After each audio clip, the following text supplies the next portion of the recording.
नमस्कार, स्वागत आहे तुमचे आमच्या चॅनेलमध्ये। आवाज महामुंबईचा, शोध बातमीचा, कौल मनाचा।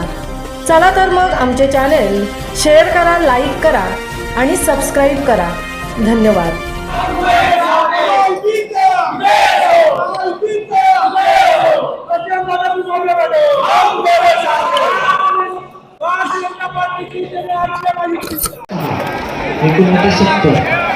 एकूण वयमध्ये 4418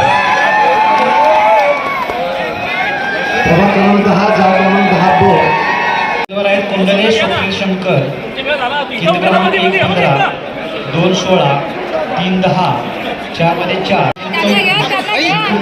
133 उमेदवार आहेत जाधव सुशांत शिवाजी केंद्र क्रमांक 1 मध्ये 5 2 मध्ये 1 3 मध्ये 3 4 मध्ये 1 पुढे पुढे पुढे उज्ज्वला प्रमोद त्याप्रमाणे क्रमांक 221 2 238 क्रमांक 1 मध्ये 228 2 294 303 4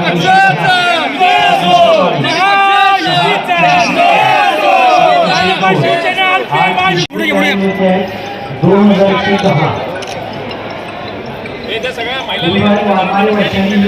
महिलांना आतमध्ये काउन्सिल मध्ये घ्या।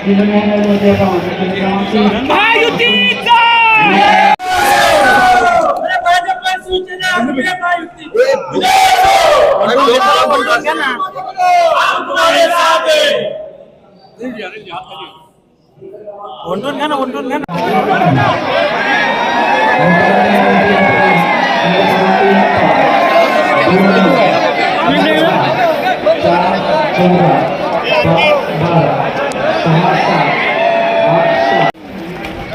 उमेदवार दर्शना सर आंग्रे केंद्र क्रमांक 1 मध्ये 308 2 मध्ये 280 3 मध्ये 253 4 283 5 261 6 186 विजय झालेला त्याची भावना काय नेमकं सांगताय? काय प्रतिक्रिया पहिली विजय झाल्यानंतरची? खरं तर सर्व खोपोलीकरांना खूप मनापासून धन्यवाद की खोपोलीकर पूर्णपणे शिवसेना, बीजेपी आणि आरपीआय युतीच्या पाठीमागे ठाम उभे राहिले आणि आम्ही जो विकासाचा अजेंडा ठेवला होता त्याच्या मागे खोपोलीकरांनी पूर्णपणे कल दिलेला आहे।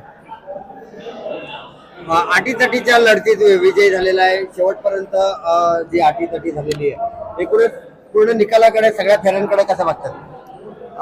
कसं आहे की साहेब, अटीतटीची लढत ही होणारच होती, कारण की बलाढ्य पक्ष दोन्ही समोरचे एकमेकाला सत्तेतले उभे होते। विकासाचा अजेंडा आम्ही समोर पुढे घेऊन चाललेलो होतो। त्याचबरोबर आमच्या वॉर्डमधले जे काही उमेदवार होते त्यांच्या विजयाचा मोठा माझ्या ह्याच्यामध्ये श्रेय आहे आणि ह्याला अटीतटीची बोलता येणार नाही की इतर राष्ट्रवादीचा बालेकिल्ला हा बोलला जातो।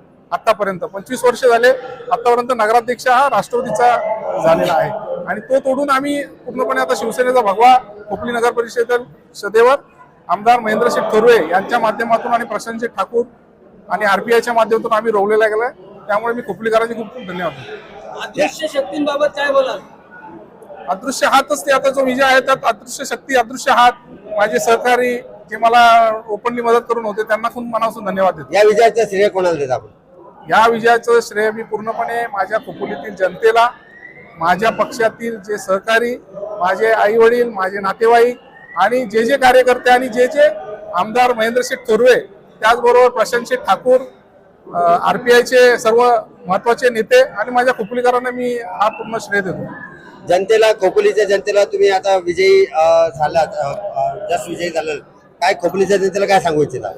खोपोलीच्या जनतेला आम्ही आमच्या प्रचारामध्ये जो आमचा अजेंडा विकासाचा ठेवलेला होता, हॉस्पिटल असेल, बऱ्याचशा गोष्टी आहेत, मी माझ्या भाषणामध्ये सर्व गोष्टी सांगितलेल्या होत्या। त्या गोष्टींवर आता प्रामुख्याने खोपोलीकरांचे कामं करायचे आणि मी खोपोलीकरांना आश्वस्त करतो की येणारी 5 वर्ष ही खोपोलीच्या विकासाची असतील।